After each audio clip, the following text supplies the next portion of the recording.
Hello bachcho, let's read the question. The question says, what was the main aim of revolutionaries of Europe during the years following 1815?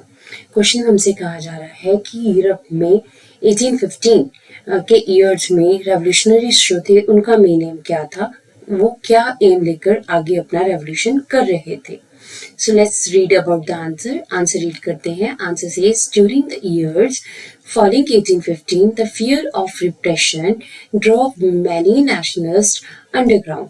अब क्या हुआ कि 1815 के जो year से इस टाइम के ऊपर रिप्रेशन की वजह से पनिशमेंट दी जा रही थी रेवोल्यूशनरीज को, उनके साथ बहुत ही बुरा जो है बिहेव किया जा रहा था. इस वजह से बहुत सारे जो नेशनलिस्ट है वो क्या हुए, सबसे पहले तो वो अंडरग्राउंड हो गए. उसके बाद उनका जो मेन एम था वो क्या था कि उन्होंने सीक्रेट सोसाइटीज बनाई.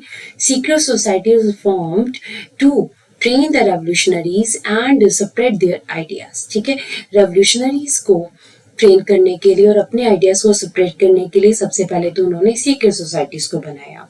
जैसे जियोसिपी मैशनी है, वो भी कार्बोनरी एक सीक्रेट सोसाइटी उसके मेंबर बने थे. उसके बाद उन्होंने खुद 2 secret societies young Italy and young Europe को बनाया था.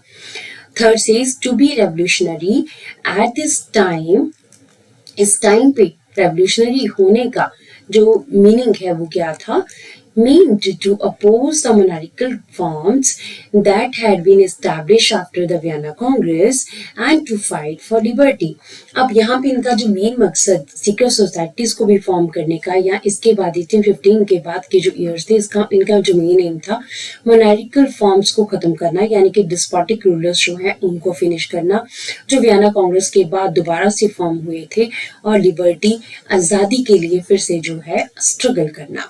सो इनका मेन एम की अगर हम बात करें रेवोल्यूशनरीज की यूरोप में 1815 के ईयर्स में, तो उनका मेन एम था ऐसी सोसाइटी को बनाना जहां पर डिस्पोटिज्म ना हो, डिस्पोटिक रूलर्स ना हो, लिबर्टी हो, इक्वलिटी हो एंड फ्रेटर्निटी हो. सीक्रेट सोसाइटीज को जो है उन्होंने फॉर्म किया सो दैट वो अपने जितने भी एम है उनको सॉर्ट आउट कर सकें या उनको आगे बढ़ा सकें. Hope so you understood the question as well as the answer. Thank you.